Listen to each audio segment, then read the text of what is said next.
పొద్దస్తమానం చేస్తున్నటువంటి ప్రచారం ఏదైతే ఉందో ఈ కోడికత్తి డ్రామా లాగా ఈ కోడి చెరువు డ్రామా, దాంట్లో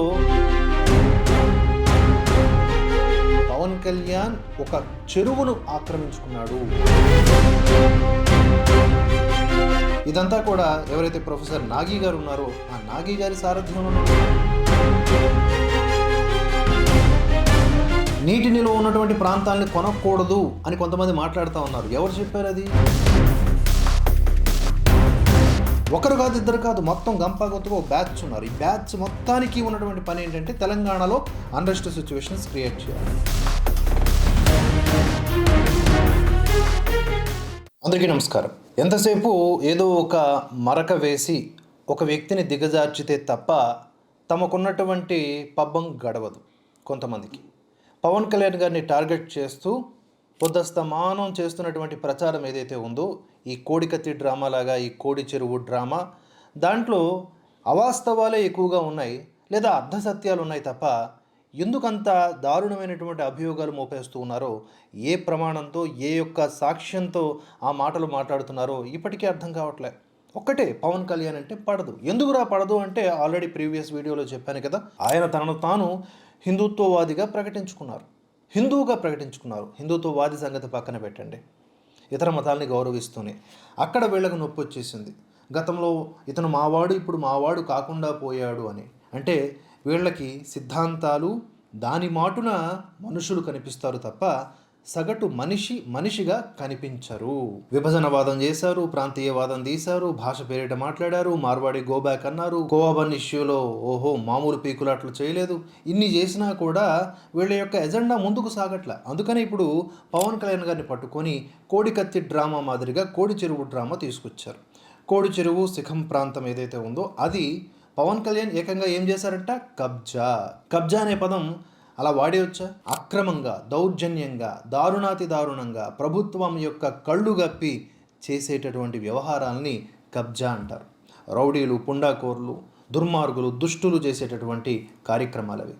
ఎంతోమందికి ఎన్నో విధాలుగా సహకారం అందించినటువంటి పవన్ కళ్యాణ్ గారు ఏ విధంగా ఒక 2 ఎకరాలు 3 ఎకరాలు ఆక్యుపై కబ్జా చేసేస్తాడండి? అంటే వీళ్ళకి నచ్చనటువంటి వ్యక్తి మీద ఎంతటి బురద జల్లడానికైనా సిద్ధపడిపోతూ ఉన్నారు. ఎతుకుతారు.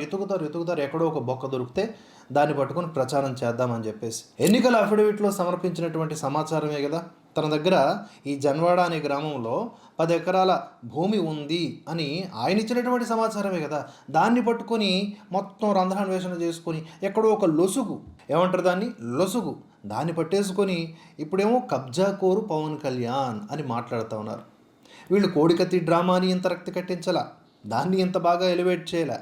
కానీ ఆ స్థాయిలో కోడి చెరువు అనే పేరుతో మరో కోడికత్తి డ్రామాను మాత్రం ఆడుతూ ఉన్నారు. ఈ విషయాన్ని పదే ఎందుకు చెప్తున్నానంటే వీళ్ళ యొక్క ఆలోచనలన్నీ సారూప్యంగా ఉన్నాయి కనుక. మొన్నటికి మొన్న అభినయ దర్శనం చేసినటువంటి విషయం కూడా చూశారుగా. లేనిది ఉన్నట్లుగా చూపించడంలో వీళ్ళు ఎంతో ప్రయాసపడుతూ ఉంటారు. కానీ 4-5 రోజుల తర్వాత వీళ్ళు ఇష్యూ గురించి మాట్లాడరు, జనము మర్చిపోతారు. ఆ తర్వాత ప్రభుత్వాలు క్లారిటీ ఇచ్చేస్తాయి. పవన్ కళ్యాణ్ లాంటి వ్యక్తులు కూడా నిర్దోషిత్వం ప్రూవ్ చేసుకుంటూ ఉంటారు. ఇది సహజంగా జరుగుతుంది. మరొక అంశాన్ని ఎత్తుకుంటారు, మరొక మాట అంటారు, అంతే. లేదా 3 పెళ్ళాలను ఇంకోటనో వ్యక్తిగత జీవితంలోకి కూడా తొంగి చూసి మాట్లాడతారు. కానీ ఇక్కడ అర్థవంతమైనటువంటి మాటలు ఏమన్నా మాట్లాడుతున్నారా? జన్వాడ గ్రామ ప్రజల నుంచి ఏమన్నా బైట్స్ తీసుకున్నారా? జన్వాడ గ్రామ ప్రజలు ఏమైనా ఇలా చెప్పారా, మాకు అక్కడ కబ్జా అయిపోయినటువంటి ప్లేసులో కట్టమైసమ్మ అలాగే ఇతర వినాయక స్వామి టెంపుల్ ఇవన్నీ ఉన్నాయి, అక్కడికి వెళ్ళడానికి ఇబ్బంది అవుతుందని వాళ్ళు ఏమైనా చెప్పారా? లేదే. ఎక్కడన్నా జన్వాడ గ్రామ ప్రజల స్పందన తీసుకున్నారా? లేదు. కానీ వీళ్ళు అక్కడికి చేరిపోయి గంపాగుత్తగా ఏదేదో మాట్లాడేస్తూ ఉన్నారు. సోషల్ మీడియా, దాని ద్వారా జర్నలిస్టులు, దాని ద్వారా ఈ ప్రచారం. అందుకనే ప్రీవియస్ వీడియోలో ఏం చెప్పాను, విష ప్రచారకులు, విష విశ్లేషకులు, ఇదంతా కూడా ఎవరైతే ప్రొఫెసర్ నాగి గారు ఉన్నారో ఆ నాగి గారి సారథ్యంలో నడుస్తున్న డ్రామాలా కనిపిస్తూ ఉంది. లేదా ఇంత మొత్తం కూడా రాజకీయమైనటువంటి నాటకాలు తప్ప నిజం ఇందులో లేదు. ఏ ప్రజలు కూడా నమ్మరు ఫస్ట్ ఆఫ్ ఆల్. కానీ దీన్ని కూడా ఛేదిస్తూ నాకున్నటువంటి కొన్ని ఒపీనియన్స్ని చెప్తాను చూడండి. కోడి చెరువు శిఖం ఎక్కడుంది? జన్వాడ గ్రామం, రంగారెడ్డి జిల్లా, శంకరపల్లి మండలం. ఇక్కడ 3 సర్వే నెంబర్లు 706, 708, 709. ఆయనకున్నటువంటి 10 ఎకరాల్లో ఈ 3 సర్వే నెంబర్లు మనకు కనిపిస్తాయి. అందులో ప్రధానంగా 706 సర్వే నెంబర్లో ఉన్నటువంటి ఈ కోడి చెరువు దాని తర్వాత దాని చుట్టూతా ఉన్నటువంటి ప్రాంతం వివాదాస్పదంగా మార్చారు. ఇది 2.5 ఎకరాలు ఉంటుంది. అంటే మిగతా 7.5 ఎకరాలు ఏదైతే ఉందో అది వివాదరహితమైన ప్రాంతం కదా. కానీ పవన్ కళ్యాణ్ గారు 10 ఎకరాలు కబ్జా చేసేశారు, 10 ఎకరాలు ఆక్రమించుకున్నారు అనేలాగా వీళ్ళంతా కూడా ఏ విధంగా మాట్లాడతారు అండ్ థంబ్నెయిల్స్ పెడతారండి. ఇప్పుడు 2.5 ఎకరాల విషయంలో ఎంతో కొంత అనుమానం ఉంది అని మాట్లాడితే ఒకంత న్యాయపరమైన నైతికమైనటువంటి విధానం, అది కూడా అబద్ధమే, కానీ ఒకంత టెక్నికల్గా చెప్పుకోవాలంటే ఏదో ఒక అర్థం ఉన్నటువంటి వాదన. కానీ ఈ 7.5 ప్లస్ 2.5 కలిపేసి 10 ఎకరాల కబ్జా అని మాట్లాడేస్తే, అంటే క్రైమ్ని పెద్దగా లార్జ్ లెవెల్లో చూపిస్తే కానీ పవన్ కళ్యాణ్ మీద బురద చల్లడం సాధ్యం కాదు. ఇది వీళ్ళ ఎజెండా. ఒకరు కాదు, ఇద్దరు కాదు, మొత్తం గంపగొత్తుగా ఒక బ్యాచ్ ఉన్నారు. ఈ బ్యాచ్ మొత్తానికి ఉన్నటువంటి పని ఏంటంటే తెలంగాణలో అన్రెస్ట్ సిచ్యువేషన్స్ క్రియేట్ చేయాలి. ఎవడు దొరుకుతాడా ఆంధ్ర తెలంగాణ తయారు చేద్దాం, ఎవడు దొరుకుతాడా గో బ్యాక్ మార్వాడి అందాం, ఎవడు దొరుకుతాడా రోహింగ్యాల్ని తీసుకువచ్చి ఇక్కడ పెడదాం, ఇలా ఎతుకుతూ ఉంటారన్నమాట.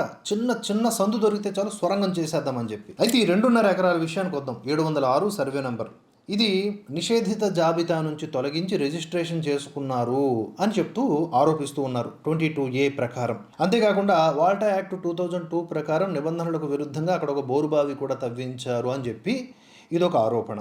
వెరసి పవన్ కళ్యాణ్ ఒక చెరువును ఆక్రమించుకున్నాడు. ఒకవేళ ఇది రిజిస్ట్రేషన్ జరిగిపోయి ప్రైవేటు వ్యక్తులకు సంపాదించినటువంటి ఆస్తి ఇది ప్రైవేటు చెరువు అయినప్పటికీను అది తప్పే. ఎందుకంటే 1988 నాటి రికార్డులు చూసుకుంటే ఇది ప్రభుత్వానికి సంబంధించినటువంటి చెరువు భాగంగానే కనిపిస్తూ ఉంది. కనుక ఇది ఆక్రమణ కింద కన్సిడర్ చేయాలి. అంటే ఇప్పుడు ఈ ఉమ్మడి రాష్ట్రంగా ఉన్నప్పుడే 2014లోనే ఈ ప్రదేశాన్ని కొనుక్కున్నారు పవన్ కళ్యాణ్. పలు దఫాలుగా మ్యూటేషన్ చేయించుకున్నారు 2014లో. ఓకే, అక్కడ ఒక ప్రైవేటు వ్యక్తి నుంచే కదా తీసుకున్నారు, రిజిస్ట్రేషన్ జరిగింది కదా, ఎంఆర్ఓ సంతకం చేశాడు కదా. ఇందులో ఎక్కడన్నా దాపరికం ఉందా, లాలూచీతనం ఉందా? 2015 నుంచి ఇప్పుడు వరకు కూడా ఆయన ఆస్తి పన్ను చెల్లిస్తున్నాడా లేదా? చెల్లిస్తున్నాడు. క్లారిటీ ఉంది కదా, ఎక్కడా దాపరికం లేదు. గతంలో పలు వీడియోలు అండ్ రాజకీయంగా కావాల్సినటువంటి పబ్లిసిటీ పిక్చర్స్ అన్నీ కూడా దాని కేంద్రంగానే వెళ్ళాయి.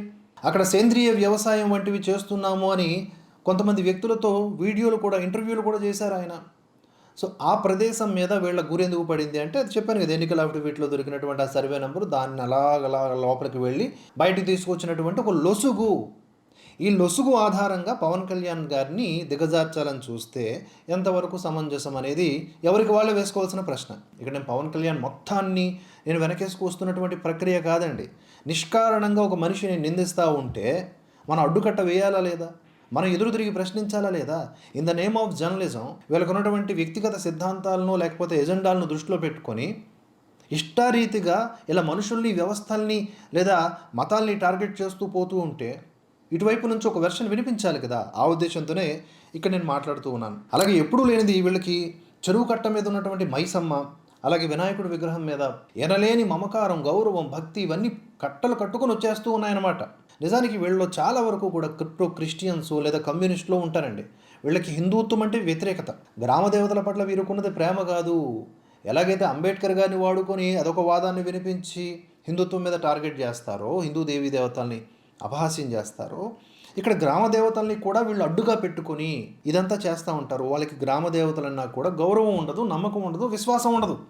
కేవలం అదొక అడ్డు పెట్టుకొని రాజకీయం చేయటం అనమాట. ఇప్పుడు ఆ కట్టమైసమ్మ, అక్కడ వినాయకుడు టెంపుల్ ఏదైతే ఉందో అక్కడికి జనం చేరుకోవడానికి ఇబ్బంది అవుతుందన్నది ఒక వీడియో ప్రూఫ్ అయినా వీళ్ళు చూపించారా? చూపిస్తే అప్పుడు మనం మాట్లాడవచ్చు. జనం ఏమన్నా వచ్చేసి రోడ్డు మీదకి వచ్చేసి పవన్ కళ్యాణ్ గారు మాకు అడ్డంగా కంచె వేసేశారు, మేము వెళ్ళాలనుకుంటున్న గుడికి వెళ్ళలేకపోతున్నాం అని మాట్లాడారా?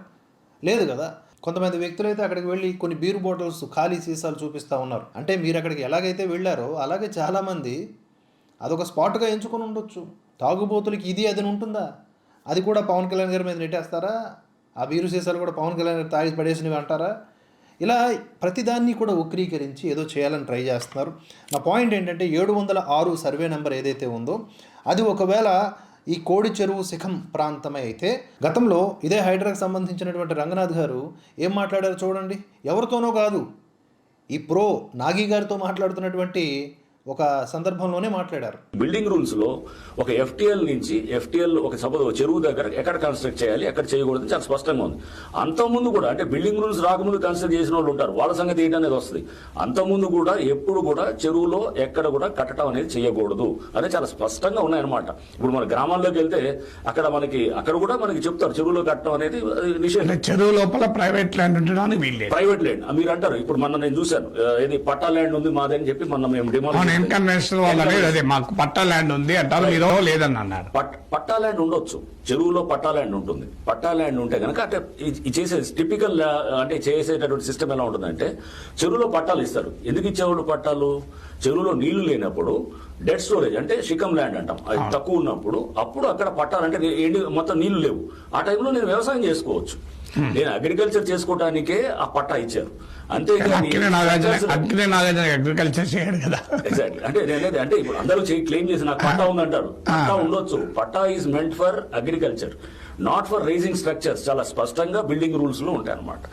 అక్కడ ఇన్కన్వెన్షన్ కట్టకుండా కావాలంటే తోట వేసుకోవచ్చు. నాగార్జున ఎగ్జాక్ట్లీ తోట వేసుకోవచ్చు, దాన్ని కూడా ఫీచర్స్ మార్చకూడదు. అంటే దాని ఏదో హైట్ లేపి అని చేయకూడదు. అది అక్కడ దాన్ని ఎక్కడ గ్రావెల్ వేసి మట్టి వేసి దాన్ని లేపి హైట్ లేపి ఎక్కడ కూడా ఎటువంటి ఆల్టరేషన్స్ ఇన్ ఎఫ్టీఎల్ గానీ అంటే చెరువు మళ్ళీ ఫుల్ గా నిండినప్పుడు ఉండాలన్నమాట. దానికంటే ఎక్స్పాండ్ అవడానికి ఫ్రీగా ఉండాలి. ఆ వాటర్ చెరువుని ష్రింక్ కాకూడదు. చెరువు దాన్ని విస్తృతిని ఎక్కడ కూడా మనం మాన్యువల్ ఇంటర్వెన్షన్స్ తోటి అడ్డుకట్ట వేయకూడదు. చూసారు కదా అక్కడ ఏం చెప్పారు ఆయన. ఒక చెరువు లేదా శిఖం ప్రాంతాలు ఏవైతే ఉంటాయో అక్కడ ఒక సీజన్లో పంటలు వేసుకోవడానికి అనుమతి ఉంటుంది. అక్కడ పెద్ద పెద్ద బిల్డింగులు కడితేనే మాత్రమే అది అభ్యంతరకరం. ఇక్కడ పవన్ కళ్యాణ్ ఆ భూభాగాన్ని దేనికి వాడుతున్నారండి? వ్యవసాయ నిమిత్తం వాడుతున్నారు కదా. చాలా క్లారిటీగా ఉంది కదా. అలాంటప్పుడు దీంట్లో అక్రమం ఏముంది, కబ్జా ఏముంది? 10 ఎకరాలు నాకు ఒక చోట స్థలం ఉందని ఎన్నికల అఫిడవిట్లో స్పష్టంగా చూపించుకున్నారు. దానికి రిజిస్ట్రేషన్ జరిగింది. వ్యవహారం మొత్తం క్లియర్గా ఉంటే ఇప్పుడు అందులో ఉన్నటువంటి రంధ్రాలు వెతుక్కొని ఈ విధంగా మాట్లాడడం ఎంతవరకు కరెక్టు? సరే, వీళ్ళు అంటున్నట్లుగా చెరువుగానే ఉందా, చెరువు స్వభావాన్ని మార్చారా అనే కోణంలో చూసుకుంటే చెరువుగానే కనిపిస్తుంది కదా. దాన్ని రెండుగా చీల్చేశారు. చెరువుని 16 ఎకరాలు ఒక చోట, 10 ఎకరాలు ఒక చోట అనేలాగా మాట్లాడుతూ ఉన్నారు. దానికి ప్రభుత్వం ముందుకొచ్చి రీసర్వే జరిపించి హైడ్రా కూడా ముందుకొచ్చి క్లియర్గా విషయాలు చెప్పాలి. దీని కనుక అలాగే సైలెంట్గా ఉంటే ఎప్పటికీ ఇది తేలదనమాట. కనుక ప్రభుత్వాలు ముందుకొచ్చి రీసర్వే అనేది చేయాల్సినటువంటి అవసరం ఎంతైనా ఉంది అనేది నేను ఇక్కడ తెలియజేస్తున్నాను. నీటి నిల్వ ఉన్నటువంటి ప్రాంతాలని కొనకూడదు అని కొంతమంది మాట్లాడుతూ ఉన్నారు. ఎవరు చెప్పారు? అది నిజం కాదు. వ్యవసాయ వినియోగానికి కొనుక్కోవచ్చు, వినియోగించుకోవచ్చు. అక్కడ భవన నిర్మాణాలు చేయకూడదు. ఇప్పుడున్నటువంటి ఈ 2.5 ఎకరాల ప్లేస్ ఏదైతే ఉందో 706 సర్వే నెంబర్లో అక్కడ ఎలాంటి శాశ్వత కట్టడాలు లేవు. ఒకవేళ మీరు అన్నట్లుగా అక్కడ బోరు బావి ఒకటి తవ్వించుంటే కనుక అది కూడా వ్యవసాయ నిమిత్తమే కదా. ఒకవేళ టెక్నికల్గా అది చట్టవిరుద్ధమే అయితే ప్రభుత్వ అధికారుల దృష్టి తీసుకువెళ్తే వాళ్ళే చర్యలు తీసుకుంటారు. ఇక్కడ నేను ఫైనల్గా ఒక పాయింట్ చెప్తున్నానండి. నిజంగా ఇది అక్రమము, ఈ భూమిని నేను తెలియకుండా అనుకోకుండా కొనేశాను, ఇది ప్రభుత్వ భూమి అని గనక పవన్ కళ్యాణ్ గ్రహిస్తే తన 10 ఎకరాలు ఏంటి దానితో పాటు ఇంకెంత ఉంటే అంత వదిలేయడానికి సిద్ధంగా ఉంటాడు. ఆయన పట్టుకొని వేలాడ్డా. ఆయనకు ఉన్నటువంటి వ్యక్తిత్వం దృష్ట్యా చెప్తున్నాను. ఆ 2.5 ఎకరాలు పవన్ కళ్యాణ్ పెద్ద మ్యాటరా? కోట్లాది రూపాయలు సేవ చేసినోడికి, లక్షలాది రూపాయలు అప్పటికప్పుడు చెక్కులు రాసి వదిలేసిన వ్యక్తికి 2.5 ఎకరాల భూమి ఒక గ్రామంలో కబ్జా చేయాల్సినటువంటి అవసరం ఏమిటి?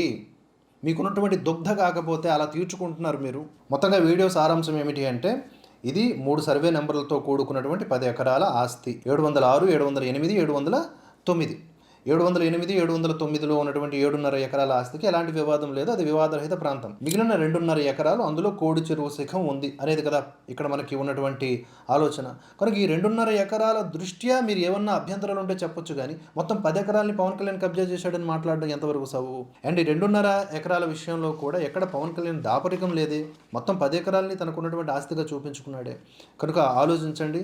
ఇలాంటి తప్పుడు వార్తల్ని, తప్పుడు విశ్లేషణల్ని చేసేటటువంటి సోకాల్డ్ ప్రొఫెసర్స్ని లేకపోతే వాళ్ళ బ్యాచ్ని ఎట్టి పరిస్థితుల్లో నమ్మరాదు అని మరొకసారి తెలియజేసుకుంటూ మరో అంశంతో మళ్ళీ కలుసుకుందాం.